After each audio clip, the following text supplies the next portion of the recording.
அகிலம் நியூஸ் நேயர்களுக்கு வணக்கம். இன்றைய மதிய நேர பிரதான செய்திகள். முதலில் தலைப்புச் செய்திகள். அரசு சேவையில் இணைத்துக் கொள்ளப்படவுள்ள பட்டதாரிகள் அமைச்சர் அறிவிப்பு. வங்கி கணக்குகளுக்கு வருகிறது பணம், மக்களுக்கு மகிழ்ச்சி தகவல். பாடசாலை மாணவர்களுக்கு இலவச சீருடை வெளியான தகவல். தமிழர் பகுதியில் சுகாதார சீர்கேட்டுடன் இயங்கிய 2 உணவகங்களுக்கு சீல். நள்ளிரவில் தாயும் மகனும் வெட்டிக்கொலை, சந்தேக நபர் அடையாளம். மர்மமான முறையில் உயிரிழந்த ஆணொருவரின் உடலம் மீட்பு. வீடொன்றில் இருந்து ஓய்வு பெற்ற விமானப்படை சிப்பாய் சடலமாக மீட்பு. போதைப்பொருள் உற்பத்தி மூலப்பொருட்களை ஏற்றிச் சென்ற வாகனம் சுற்றி வளைத்த போலீசார். சந்திரிகாவுக்கு ஏற்பட்டுள்ள பரிதாப நிலை தொடர்பான விரிவான செய்திகள். 35,000 பட்டதாரிகளை அரசு சேவையில் இணைத்துக் கொள்வதற்கு அரசாங்கம் நடவடிக்கை எடுத்து வருவதாக பொது நிர்வாகம், மாகாண சபைகள் மற்றும் உள்ளூராட்சி அமைச்சர் சந்தன அபிரத்ன தெரிவித்துள்ளார். அத்துடன் இலங்கையின் மாகாண சபைகள் குறிப்பிடத்தக்க பணியாளர் நெருக்கடியை எதிர்கொள்வதாகவும் அவர் மேலும் சுட்டிக்காட்டினார். தொடர்ந்தும் தெரிவித்த அவர், இலங்கையின் மாகாண சபைகளில் பல்வேறு பதவிகளுக்கான 61,835 வெற்றிடங்கள் தற்போது நிரப்பப்படாமல் உள்ளதாகவும் அவர் குறிப்பிட்டார். அவற்றில் அதிகபட்சமாக 16,651 வெற்றிடங்கள் மேல் மாகாண சபையில் நிலவுவதாக குறிப்பிட்ட அவர், இந்த வெற்றிடங்களை நிரப்ப ஆட்சேர்ப்பு முயற்சிகள் நடந்து வருவதாக உறுதிப்படுத்தினார். நாடு தழுவிய சேவைகளுக்கு 1000 பல்கலைக்கழக பட்டதாரிகள் ஏற்கனவே ஆட்சேர்ப்பு செய்யப்பட்டுள்ளதாகவும், மேலும் 1000 பேரை பணியமர்த்த ஒப்புதல் வழங்கப்பட்டுள்ளதாகவும் அவர் மேலும் தெரிவித்துள்ளார்.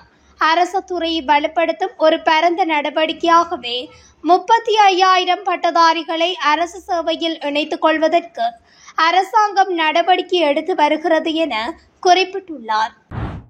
செப்டம்பர் மாதத்திற்கான அசஸ்மெண்ட் நிவாரண உதவித்தொகை தொடர்பில் அறிவிப்பு ஒன்று வெளியாகியுள்ளது. அதன்படி செப்டம்பர் மாதத்திற்கான அசஸ்மெண்ட் கொடுப்பனவு இன்று பயனாளிகளின் வங்கிக் கணக்குகளில் வரவு வைக்கப்படும் என நலன்புரி நன்மைகள் சபை அறிவித்துள்ளது. இந்த மாதத்திற்கான உதவித்தொகையை மொத்தம் 14,21,574 குடும்பங்கள் பெற்றுக்கொள்வதற்கு திட்டமிடப்பட்டுள்ளது. அதற்கமைய 11,000 மில்லியன் ரூபாய் ஒதுக்கப்பட்டுள்ள நிலையில் அவர்களின் வங்கிக் கணக்குகளில் வரவு வைக்கப்படும் என அந்த சபை குறிப்பிட்டுள்ளது. அதன்படி செப்டம்பர் 12ஆம் தேதி முதல் சம்பந்தப்பட்ட பயனாளிகள் தங்களது வங்கிக் கணக்குகள் மூலம் அசஸ்மெண்ட் நிவாரண உதவித்தொகையை பெற்றுக்கொள்ள முடியும் என அறிவிக்கப்பட்டுள்ளது. 2026ஆம் ஆண்டுக்கான பாடசாலை சீருடை துணிகள் அனைத்தையும் மானியமாக வழங்க சீன அரசாங்கம் ஒப்புக்கொண்டுள்ளதாக பிரதி அமைச்சர் மதுர செனவிரத்ன தெரிவித்துள்ளார். சீருடைகளை வழங்குவதற்கான ஒப்பந்த சான்றிதழ்களை பரிமாறிக்கொள்ளும் அதிகாரப்பூர்வ விழா நேற்று பத்திரமுல்லை பெலவத்தையில் உள்ள கல்வி அமைச்சில் நடைபெற்றுள்ளது. இந்த நிகழ்வில் உரையாற்றிய போதே கல்வி மற்றும் உயர்கல்வி பிரதி அமைச்சர் மதுர செனவிரத்ன இவ்வாறு குறிப்பிட்டுள்ளார்.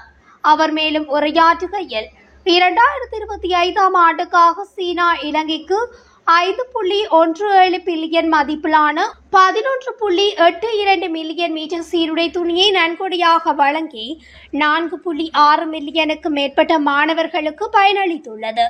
அந்த வகையில் 2026ஆம் ஆண்டுக்கும் இதேபோன்ற பங்களிப்பை வழங்கும் சீனாவின் உறுதி இரு நாடுகளின் நட்பை மேலும் வலுப்படுத்தும் என கல்வி மற்றும் உயர்கல்வி பிரதி அமைச்சர் குறிப்பிட்டுள்ளார். அதன்படி அரசு மற்றும் அரசு அனுசரணை பெற்ற பாடசாலைகளைச் சேர்ந்த 44,18,404 மாணவர்களுக்கு 2026ஆம் ஆண்டுக்கான சீருடைகளை வழங்குவதற்கான ஒப்பந்த சான்றிதழ்களை பரிமாறிக்கொள்ளும் நிகழ்வு இடம்பெற்றுள்ளது. இந்த ஒப்பந்தம் தொடர்பான சான்றிதழ்கள் கல்வி அமைச்சின் செயலாளர் நாளுக்கு கலுவ மற்றும் சீன தூதுவர் ஹி சென்ஹோங் ஆகியோருடைய பரிமாறிக்கொள்ளப்பட்டமை குறிப்பிடத்தக்கது.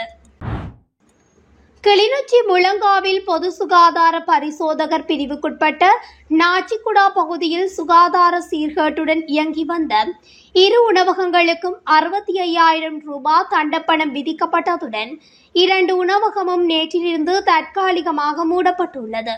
மேற்பார்வை பொது சுகாதார பரிசோதகர் ரெனால்ட், சுகாதார பரிசோதகர்களான ஜெனோயன், தலிர்ராஜ், தர்மிகன் ஆகியோர் இணைந்த குழு செயற்பாட்டில் இரு உணவகங்களும் சுகாதார சீர்கேட்டுடன் இயங்கி வந்தமை இனங்காணப்பட்டிருந்தது. அதனை அடுத்து குறித்த பிரச்சினைக்கு எதிராக முழங்காவில் பொது சுகாதார பரிசோதகர் தர்மிகனால் கிளிநொச்சி நீதிமன்றில் வழக்கு தாக்கல் செய்யப்பட்டிருந்தது. அதற்கமைவாகவே கிளிநொச்சி நீதிமன்ற நீதவானால் இரு உணவகங்களுக்கும் 65,000 ரூபாய் தண்டப்பணம் விதிக்கப்பட்டதுடன் சீர்கேடுகளை நிவர்த்தி செய்யும் வரை 2 உணவகமும் தற்காலிகமாக மூடுமாறும் கட்டளையிடப்பட்டிருந்தது குறிப்பிடத்தக்கது. தாய் மற்றும் மகன் கொலை செய்யப்பட்ட சம்பவத்துடன் தொடர்புடைய சந்தேக நபர் அடையாளம் காணப்பட்டுள்ளதாக கரந்தணிய போலீசார் தெரிவித்தனர்.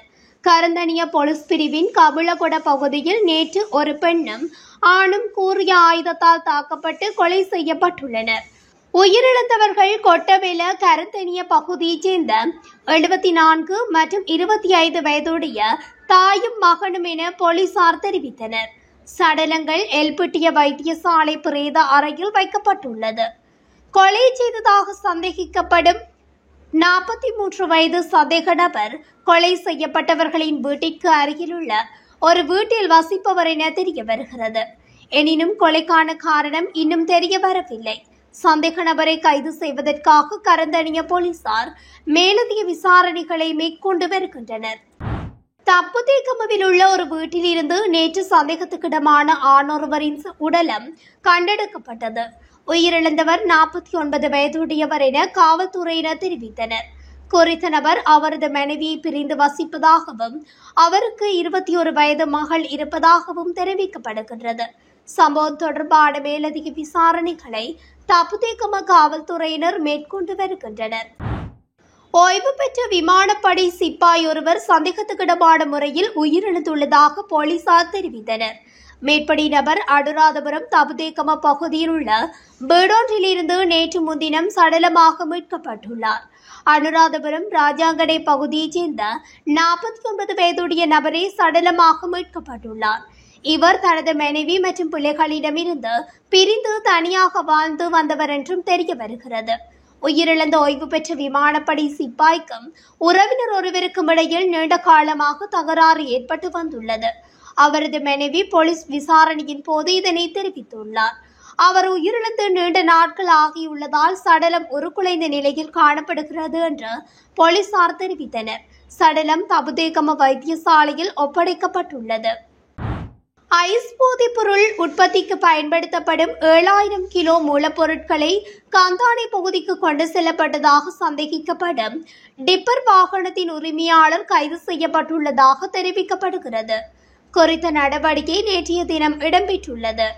கைது செய்யப்பட்ட நபர் பாணந்துறை அலுபோமுள்ளவில் வசிக்கும் ஒரு தொழிலதிபர் என தெரிவிக்கப்பட்டுள்ளது. பாகிஸ்தானில் இருந்து ஐஸ் என்ற போதைப்பொருள் உற்பத்திக்காக கொண்டுவரப்பட்டதாக சந்தேகிக்கப்படும் 50,000 கிலோ எடையுள்ள மூலப்பொருட்களின் ஒரு பகுதி இவ்வாறு கொண்டு செல்லப்பட்டுள்ளது. பறிமுதல் செய்யப்பட்ட டிப்பர் வாகனத்தின் உரிமையாளரிடமிருந்து 20,000 ரூபாய் தினசரி வாடகை அடிப்படையில் ஒரு நபர் வாகனத்தை பெற்றுக்கொண்டதாக தெரிவிக்கப்படுகிறது. இதன்படி வாகனத்தை வாடகைக்கு பெற்றுக்கொண்ட நபர் பின்னர் அதை ஒரு ஓட்டுநரிடம் கொடுத்து மித்தனியவில் உள்ள தலாவ பகுதிக்கு கொண்டு சென்றதாக விசாரணையில் தெரிய வந்துள்ளது. தோட்டத்தில் இருந்த மூலப்பொருட்கள் டிப்பர் வாகனத்தில் ஏற்றப்பட்டு நுவரெலியா பகுதிக்கு கொண்டு செல்லப்பட்டதாக கூறப்படுகிறது. இருப்பினும் வாகனத்தை நுவரெலியாவில் உள்ள ஒரு தங்கும் விடுதியில் நிறுத்தி வைக்க முயன்ற போது உரிமையாளர் சந்தேகத்தின் பேரில் அதை அனுமதிக்கவில்லை என்று போலீசார் கூறியுள்ளனர். சில நாட்களுக்கு பிறகு வாகனம் பழுது பார்க்கப்பட்டு கந்தானையில் உள்ள தொடர்ந்து நிலைய வீதிக்கு அருகிலுள்ள ஒரு வீட்டிற்கு கொண்டு செல்லப்பட்டதாக தெரிய வந்துள்ளது. இதற்கிடையில் இந்த சம்பவத்தில் தொடர்புடையதாக சந்தேகிக்கப்படும் மித்தனியவில் உள்ள தலாவ பகுதியில் வசிக்கும் முன்னாள் போலீஸ் அதிகாரி ஒருவரையும் கைது செய்ய முயற்சிப்பதாக வட்டாரங்கள் தெரிவிக்கின்றன. அரசாங்க வீட்டிலிருந்து முன்னாள் ஜனாதிபதி சந்திரிகா குமாரதுங்கவை வெளியேறுமாறு அறிவிக்கப்பட்ட நிலையில் அவருக்கு உதவ எவரும் முன்வரவில்லை என தகவல்கள் வெளியாகியுள்ளது. இந்நிலையில் அவர் வசிக்கும் அரசாங்க வீட்டிலிருந்து வெளியேற 2 மாத கால அவகாசம் கோரியுள்ளதாக தெரிவிக்கப்படுகிறது. கொழும்பில் தனக்கு பொருத்தமான வீட்டினை கண்டுபிடிக்க கால அவகாசம் தேவைப்படுவதாக சந்திரிகா கோரிக்கை விடுத்துள்ளார். சட்ட விதிமுறைகளுக்கு அமையவே ஒரு அரச வீட்டில் வசிக்கும் எவரும் அந்த இடத்தை விட்டு வெளியேற முன் 3 மாத அறிவிப்பு வழங்கப்பட வேண்டும் என அவர் கூறியுள்ளார். இது தொடர்பாக தனக்கு இன்னும் அறிவிக்கப்படவில்லை. வெளியேற 2 மாதங்களுக்கு மேல் ஆகாது. புதுப்பித்தல் பணிகள் திட்டமிடப்பட்ட நேரத்துக்கு முன்பே முடிந்தால் அது இன்னும் குறைவாக இருக்கும். 3 வாரங்களுக்கு முன்பு கீழே விழுந்த பிறகு இடுப்பு மற்றும் அறுவை சிகிச்சையிலிருந்து தான் மீண்டும் வந்துள்ளேன். மாடியிலிருந்து கூட கீழே செல்ல முடியாது. இது ஒரு தீவிர அறுவை சிகிச்சை. எனக்கு ஒரு நாளைக்கு 2 அல்லது 3 முறை பிசியோதெரபி உள்ளது. எனவே தற்போது அந்த புதிய வீட்டில் நான் நகரவோ அல்லது எந்த வேலையும் செய்யவோ முடியாது. தற்போது சில புதுப்பித்தல் பணிகள் செய்ய வேண்டிய ஒரு சிறிய வீட்டை கண்டுபிடித்துள்ளேன். என் மகன் வந்து 1 வாரம் எனக்கு உதவுவதாக கூறினார்.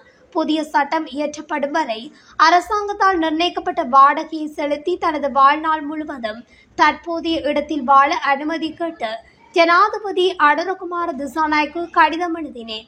ஆனால் அனுமதி மறுக்கப்பட்டது.